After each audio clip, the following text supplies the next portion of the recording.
This chair for the conference will now chamber. be recorded. And as you just heard, the conference is going to be recorded, and the meeting the media has been invited to join this call. If at a later time you'd like to review this meeting, you can go watch it on the Chamber's YouTube channel. So I'd like to get us started off today with a prayer. So if you would please bow with me.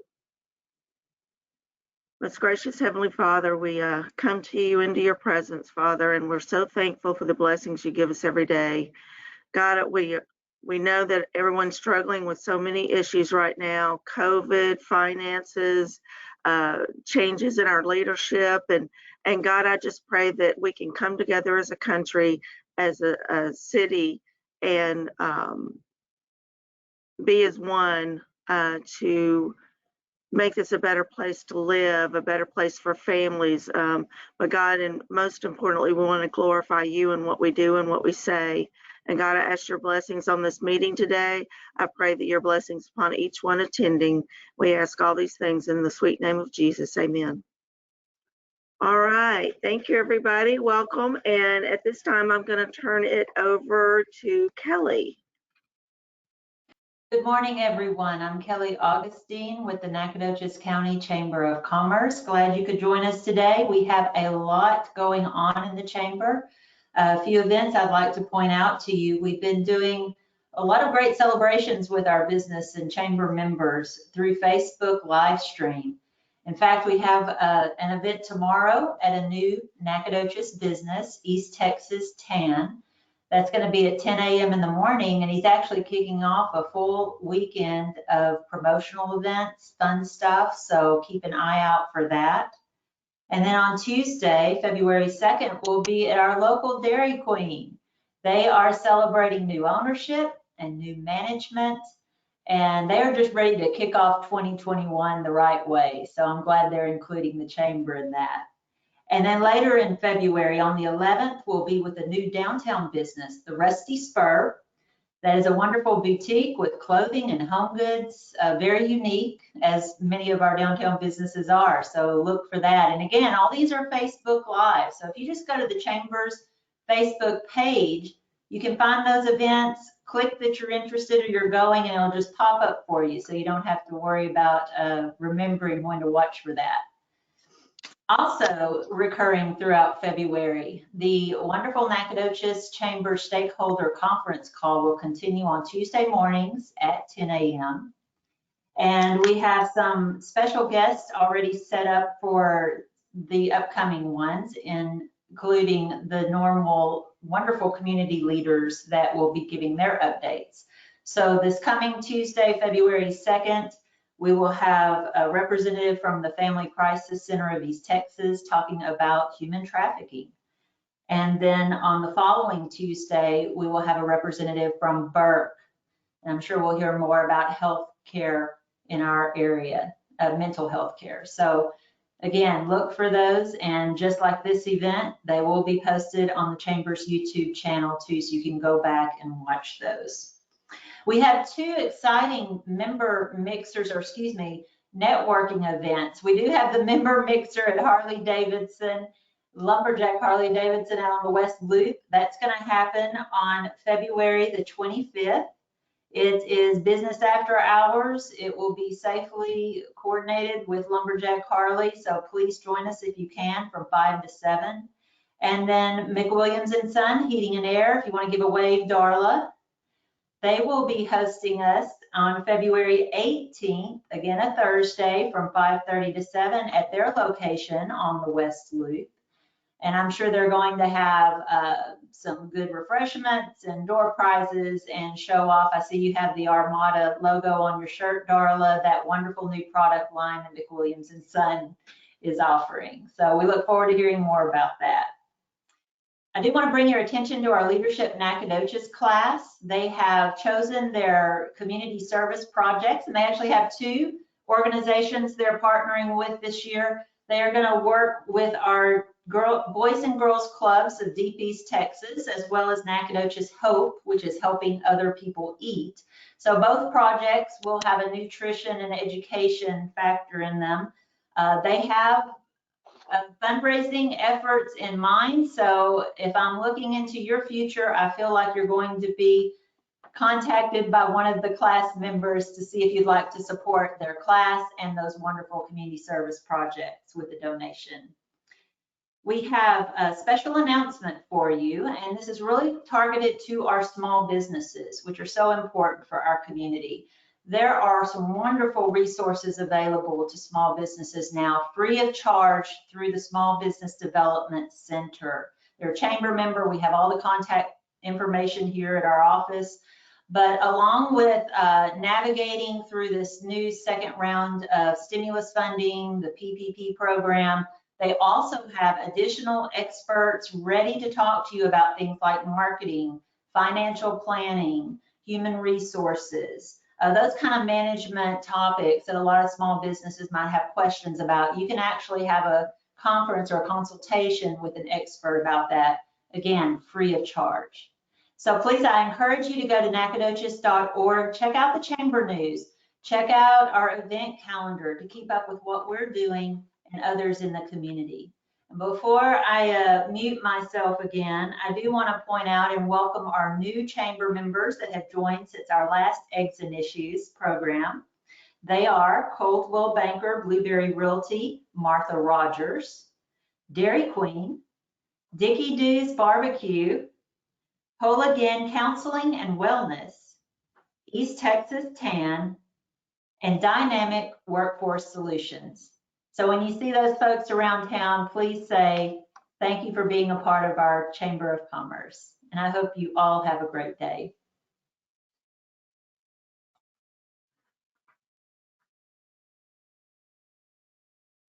Maybe I should have mentioned that our President and CEO, Wayne Mitchell, will be now introducing our speaker. Well, thank you, Kelly. And first of all, thank all of you for joining us for this virtual Eggs and Issues program this morning. And I'm excited about our speaker this morning, Mr. George Kelemen. First of all, I will let you know that we originally had Mr. Rob Bush, the new manager of our Super Walmart here in town, scheduled to introduce George, but sadly he's had an illness in the family, and I know that we will all keep Rob and his family in our prayers as he deals with this health issue within his family. George Kelemen is president and CEO of the Texas Retailers Association, having joined TRA in November of 2015. In his role, he provides executive leadership for the association, dedicated to keeping Texas retail friendly through legislative and regulatory advocacy at all levels on behalf of the retail industry in Texas, in addition to providing excellent member services and value to the TRA members. And I would invite you folks to visit the TRA website. They have a wealth of information there available, and certainly let you know what the scope of services are for this great association. In Washington, D.C., George served in a senior leadership position for several of the largest and most influential associations in America. He served as senior vice president for government and political affairs at the Airports Council International, the trade association representing commercial airports in the U.S. and in Canada. Originally from Houston, George began his career working in Texas in various political and government affairs roles, as well as in state government, in the gubernatorial administration of George W. Bush as well. He has a comprehensive understanding of the legislative and regulatory process and landscapes at both the federal and the state levels. George is a graduate of the University of Houston, where he earned a bachelor's degree in political science. He lives in Austin with his wife and his family, and it is a pleasure to welcome to our Nacogdoches Eggs and Issues program, Mr. George Kelemen. Good morning, George.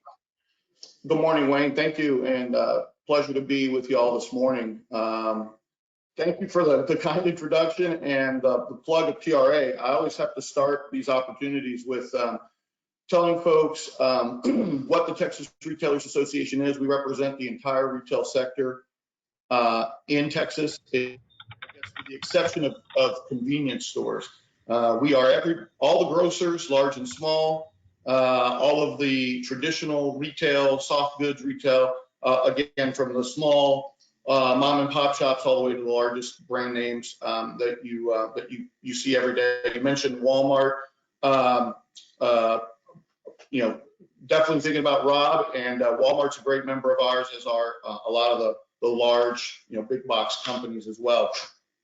So, if you want, Wayne, you want me to just go ahead and dive in?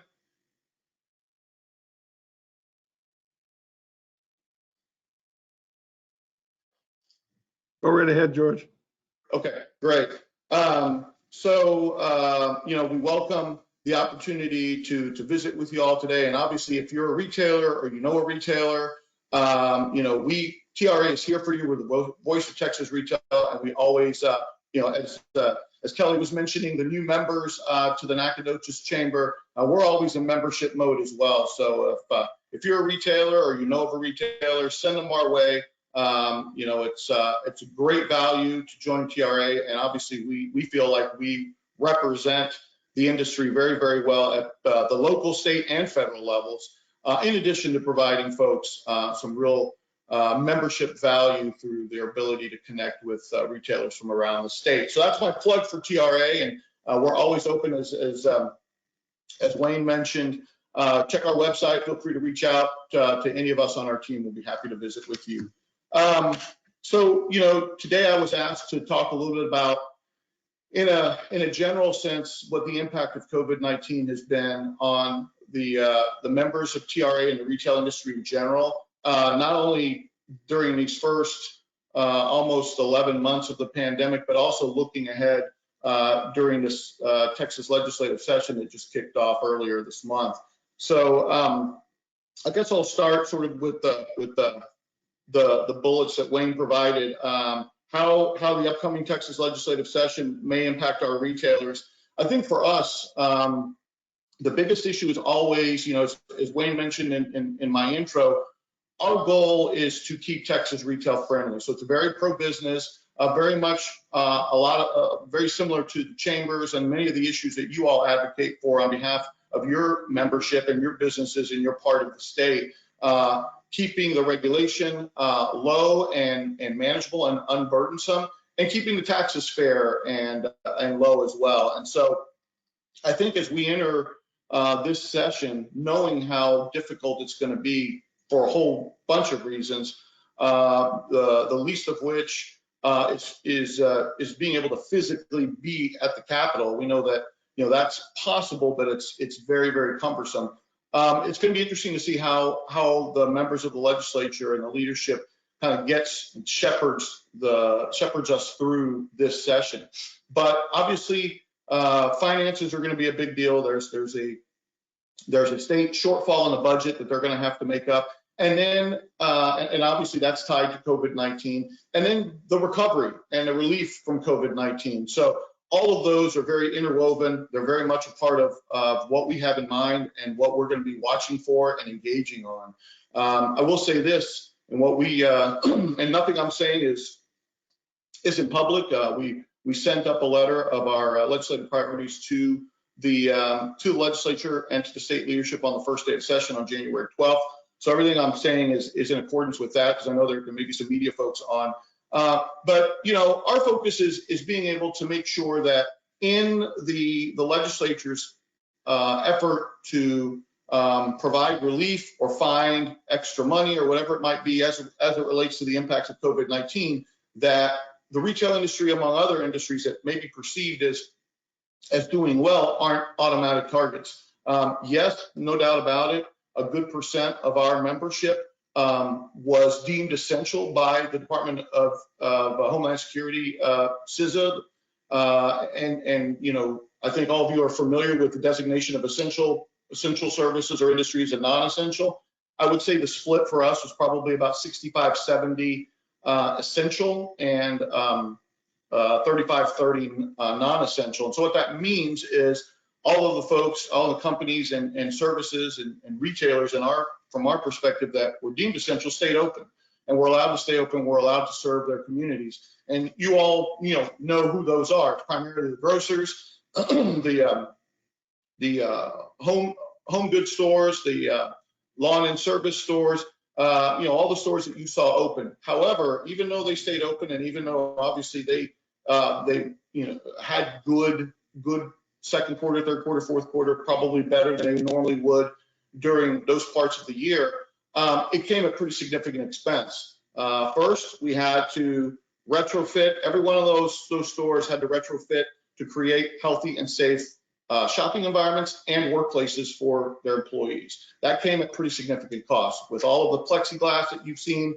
go up in stores as you've been inside stores, all of the marketing and signage, all of the PPE gear for their employees that in many instances can only be worn once, and sometimes multiple times per shift, they have to make some changes. So all of that came at pretty significant expense. And early on in the pandemic, when some of that equipment was in short supply because everybody wanted it at the same time, it came at even greater expense because companies were willing to pay whatever it took to be able to do what they needed to do to keep their stores open and serving their communities. Additionally, there were reduced occupancy, and we're still not at 100% occupancy in retail settings. So that requires additional staffing, additional signage to make sure that you can be compliant and still, keep your doors open and serve the community.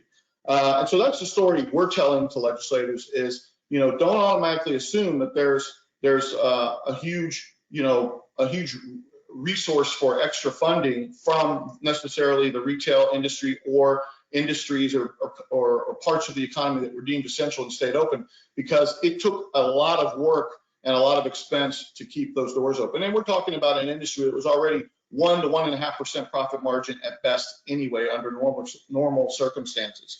So we'll be looking out for attempts to pull back on some of the prepayment tax benefits that retailers enjoy. As you all know, with Texas not having a statewide income tax, the retail industry is essentially the tax collector for the state. We're a big part of the sales tax. Through the sales tax, we're a big part of the collecting and remitting to the state of state revenue. And that's something that it's not new to this session. It's been an issue over the last several sessions, and it's something that we always remind legislators and the comptroller about, that retailers perform this service and they do it because it's part of their business model, but getting a benefit or a little help for doing that is also pretty fair trade. I think as it relates to other issues, obviously COVID is going to be an overlay almost over everything that's discussed at the legislature this year, and certainly overlaid over just about every issue that we engage on. But there are a few other issues that we've been very engaged in over the last couple of years that we feel there's opportunities to bring up and try to get some traction on this year. One of them is a statewide preemption on some wage and labor issues, primarily predictive scheduling, paid sick leave, and minimum wage. This is we're part of a larger coalition of business groups around the state. It's called ASSET, A-S-S-E-T, where we have been actively seeking and pushing for a statewide preemption so that we don't have a patchwork of municipalities and other local governments passing ordinances as they relate to, so far, the main one has been paid sick leave. The fact is, many of our member companies, at least speaking for the retailers, many of our member companies, whether they're large or small, do provide very good benefits and probably go above and beyond whatever some of these ordinances that have been passed in a few parts of the state would even call for. So we're looking at an opportunity to do that. We think that this is a jobs creation initiative, and given where the economy is, especially with some of the job losses that have occurred as a result of the pandemic, that this might be a good time for that. And then I think the other issue, before I turn to some of the other topics y'all had wanted me to talk about, the other issue to talk about, and it ties into a little bit of what y'all wanted me to discuss as it relates to online, is really highlighting the issue of organized retail crime for the legislature, highlighting it so that they understand that organized retail crime is not petty shoplifting. It's not even organized rings of petty shoplifting. It's a lot bigger than that. It's a lot more organized. It's a lot more sophisticated. And now we've seen an explosion in not only the organized retail theft itself, but also the usage of online marketplaces as the black market to sell those stolen items, and in some cases, items that are fraudulent and counterfeit. So it's a big concern for our industry and for our membership, and it's something that we're already working on. I'm going to try to highlight to the legislature and see if there's an opportunity to get some traction there. So I would say that that's sort of in a nutshell, generally how the Texas legislature this session it could impact our membership. In terms of what impacts COVID has had, will have on retailers during 2021.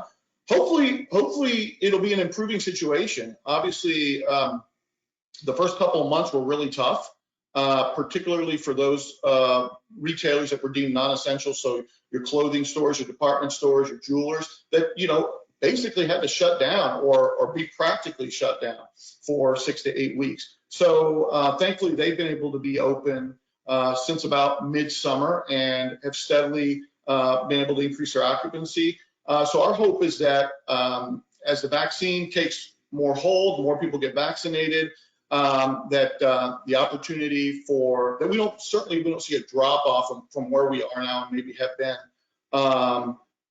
going forward into 2021, and it steadily improves. We know it's going to be a long march, but our hope is that we see steady improvement for retailers. And I think that ties into the online question you had, the impact that online sales had on Texas retailers. So, the notion of online sales and e-commerce obviously isn't new, and it didn't come about as a result of the pandemic. There had been an ongoing transition, an evolution, if you will, of retail going online. And I think over the last few years, that had become more and more kind of magnified by how much of holiday sales were being done online.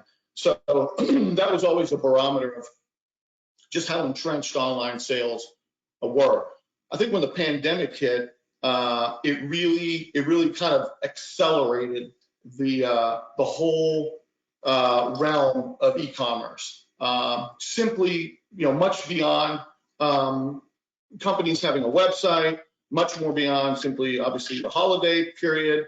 It extended into the grocery industry and the home improvement industry and other parts of retail that were maybe perhaps before the pandemic just kind of starting out or really refining how they conducted online sales and how they managed customer fulfillment, and it just kicked it into overdrive. And so I think what you've seen is companies that already had an online presence were sort of ready and prepared, or at least had the infrastructure to kick it into high gear and to meet customer demand and to stay open and to continue to stay afloat.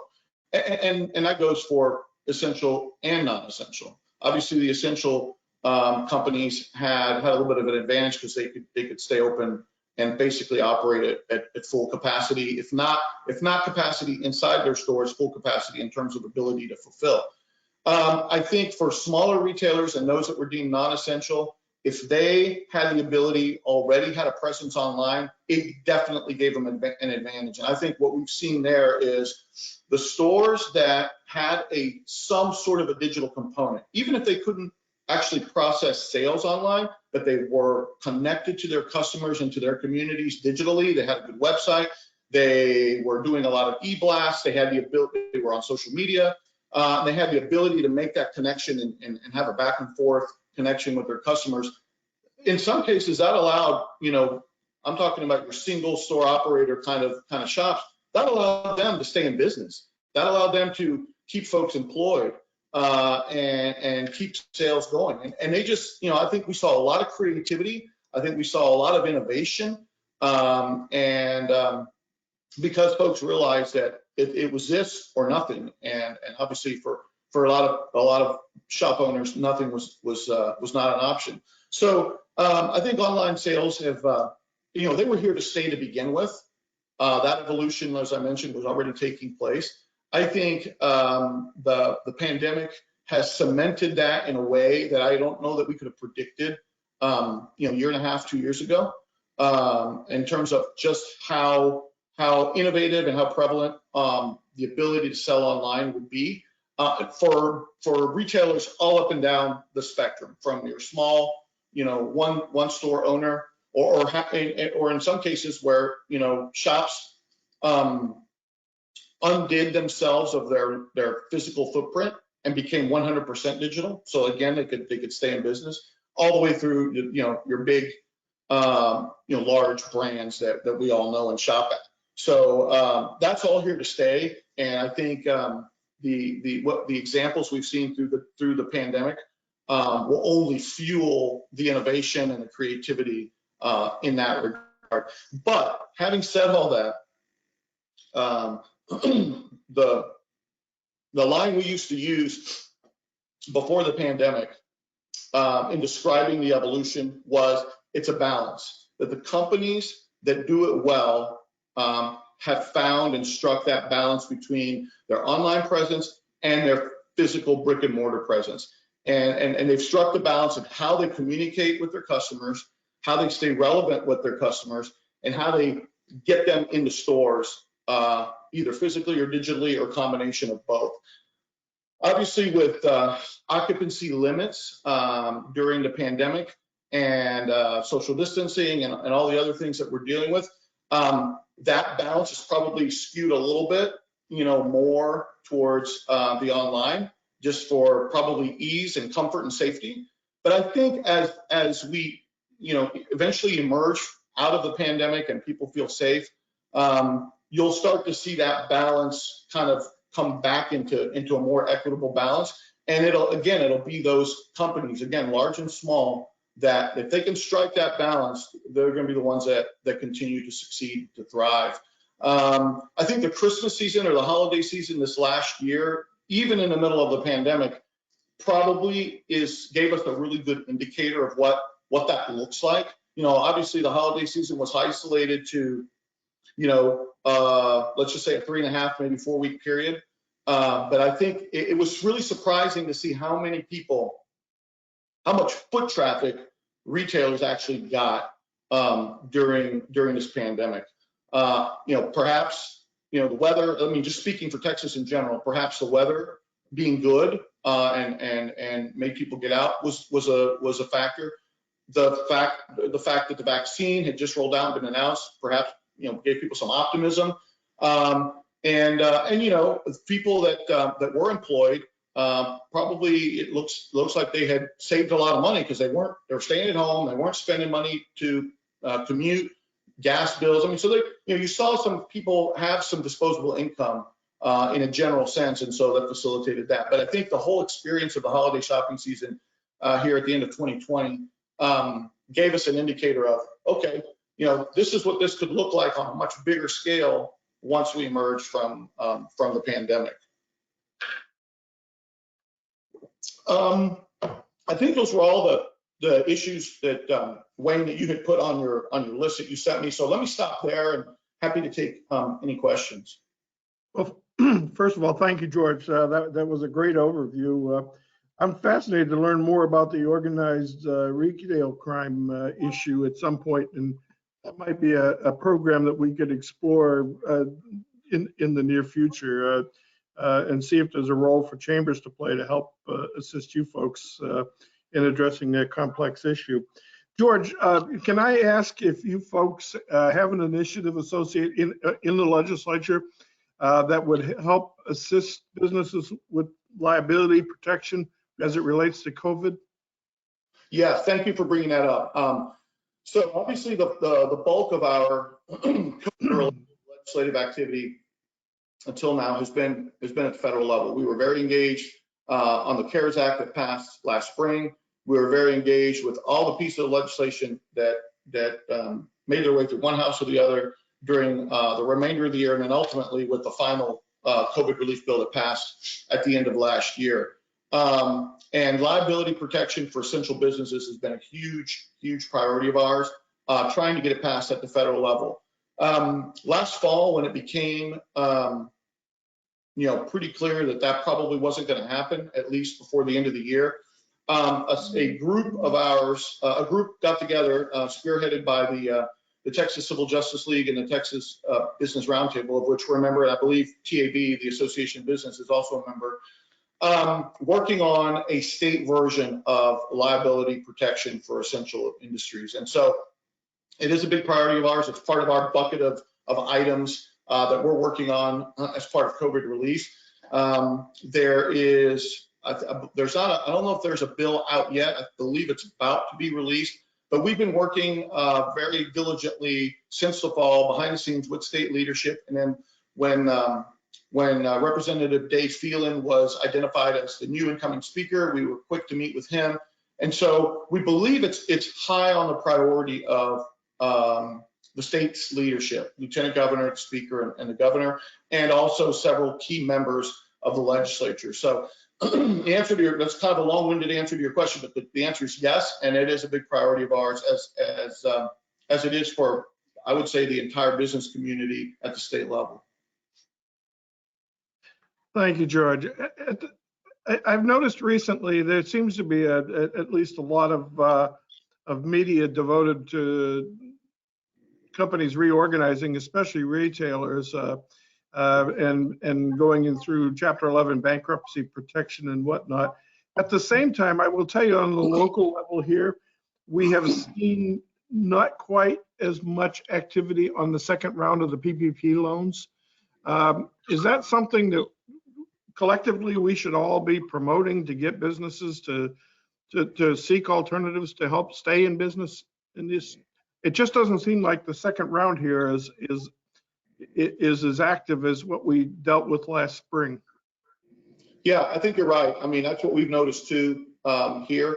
But in answer to your question, I would say, yeah, absolutely. We're trying to do everything we can to promote it to our members and to anybody. And even if they took out an initial loan, there's a second draw that's available as part of the new the second round here. So if businesses feel like they need that, or it helps them keep their employees employed and keep their doors open, absolutely. I'm not sure why the uptake hasn't been as significant as it was the first time around. I remember the first time around, it seemed like a lot of the funds were gone in a hurry, and banks were overwhelmed with the number of applications. And you're right, it doesn't seem like that's the case right now, but definitely promoting the availability of it is absolutely essential. And my last question is, you referenced in your presentation the supposed $1 billion shortfall that the state is facing during this session. And it seems to be no real strong appetite to go to the rainy day fund to help assist with that. Is it likely that there'll be some contemplation of a sales tax increase? It's hard to say. I'm sure that a sales tax increase bill will be filed if they haven't already, and that happens every year. How politically palatable that is and whether it could pass is another question. I think the other thing too is the comptroller's estimate going into session. I want to say a day or two before session started, got us to the approximate $1 billion shortfall, and that had been a pretty significant improvement on his previous report, which I think he had said would be closer to $4 billion. So I think there's hope that by the time they get closer to the end of session and they're having to really put the finishing touches on the budget and deal with sort of more real numbers, that gap is closed even further, and that through a few other things they can narrow the gap or close it all together. But obviously the concern we have is that increased sales tax is one, and then rating some of these pro-business tax incentives that exist right now is another one. And our belief is that now is not the time to do that. You've had, in the case of retailers, businesses that have stepped up again at great expense, physically and health-wise to themselves and their employees, to keep stores open, to keep shelves stocked, to keep meet the needs of the community. You know, if you think back about the biggest quote unquote crisis we had from a supply and demand issue at the retail level during all this was that, you know, toilet paper was hard to get, and some cleaning supplies were hard to get for a while, and then that leveled off. So there was the potential for this to have been much more of a crisis in terms of supply and demand and availability of essential needs and goods, and that didn't happen.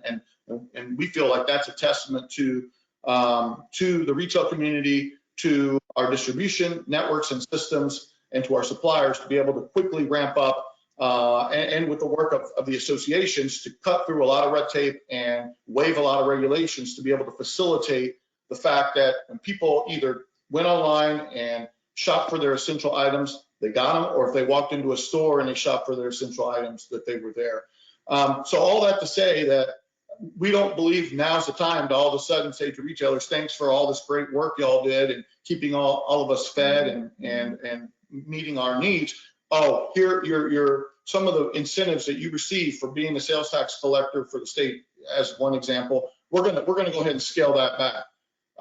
That's you know, that would be unfair in any instance, and it's been tried in the past. But we think that during this particular time, as we're all trying to rebound and recover from the pandemic on a variety of levels, that would not be fair. So we'll be definitely looking out for that, because we feel like those are going to be some easy targets, if you will, for them to, you know, look for extra money.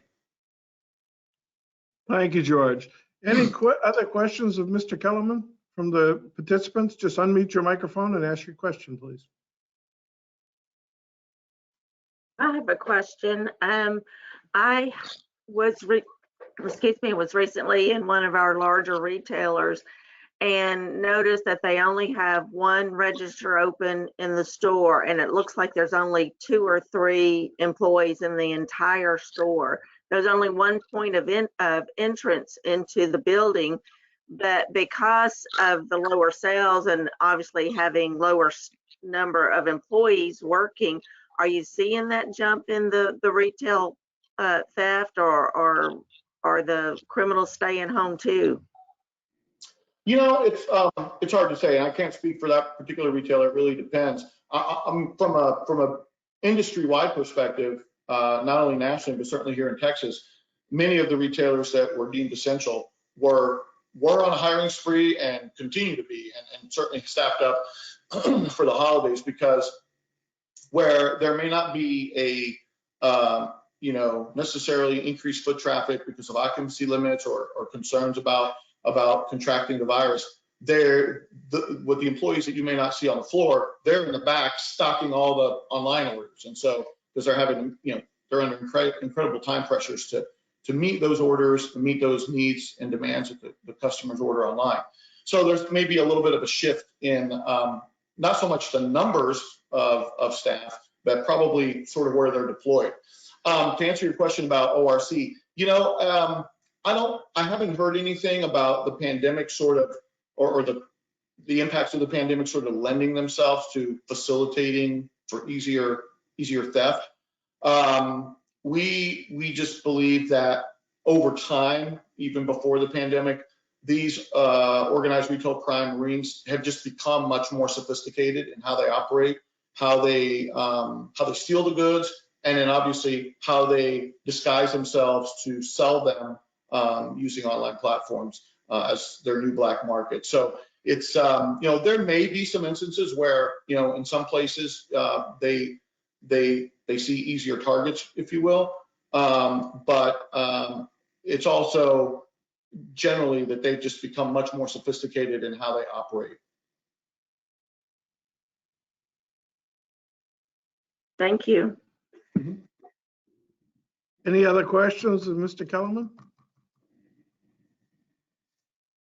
Well, George, first of all, I want to thank you for taking time out of your busy schedule. The only thing I regret is that we didn't get a chance to bring you to beautiful Nacogdoches County and give you the grand tour, but hopefully sometime in the future we'll get that opportunity. And I want to thank you for the important work you're doing on behalf of the retailers of Texas. And I'll give my friend Curtis up in Maine a rave review of your presentation and tell him that hopefully he'll he'll go to the YouTube site and see the rebroadcast. Unfortunately, he had a board meeting this morning, so he couldn't join us, but he was hopeful that he could. So, but thank you again for doing that. We really do appreciate it. I will turn it back over to my immediate past chair, Claire Robbins. Thank you, Wayne. Thank y'all. Appreciate being with y'all. Thank you, George. Thank you, Wayne. I do want to say, I think that retailers, clothing retailers have magic mirrors because you always look better in those little dressing rooms. And I want those magic mirrors everywhere. So you look that skinny or that stylish everywhere you go. So, but anyway, thank you, George, for your time and your presentation today. At this time, we're gonna have some drawings. Of course, it's gonna be a little bit different. Normally when we're in person, everybody's put their business card in the basket. But today, Barbara at the chamber has a basket with everyone's name that's attending. And we're first off gonna be doing a $50 cash drawing provided by our friends from Commercial Bank of Texas. And I see Charlotte is there, so thank you, Charlotte. And if you've got really long arms, stretch them out and you can grab out of the basket. If not, we're going to let Wayne do it for us. This is for the $50 from Commercial Bank of Texas. Yes, and the winner is, drum roll. The winner is SFA State University Office of Diversity, Equity, and Inclusion, Susan Nolan. Yay! So there you go, Susan. Tell her I'll mail her a check. She will get you, she will mail the check to you. Barbara just indicated the check is in the mail. Yeah, I've heard that before. yeah, we've heard that before, right? For our second drawing, this is going to be all of the members for the chamber and the representative for that particular business, and they must be present on this call to be the winner. So Wayne, if you will draw again for that, and that is supported by Axley and Rhodey for $250. Drum roll. Here's the winner, Wayne. Oh, it's just so sad. Oh. Susan, it's Santa David and Mrs. Carol Stanley Claus. That's David Stanley. I don't think they're on the call. And they normally are part of these events. So hey, they missed out. So, but anyway, with that said, I'm sure Santa could probably have used a little extra funding right now, right after the holidays. But I hope you guys all have a wonderful day. Thanks for joining us, and stay safe. Bye, everybody.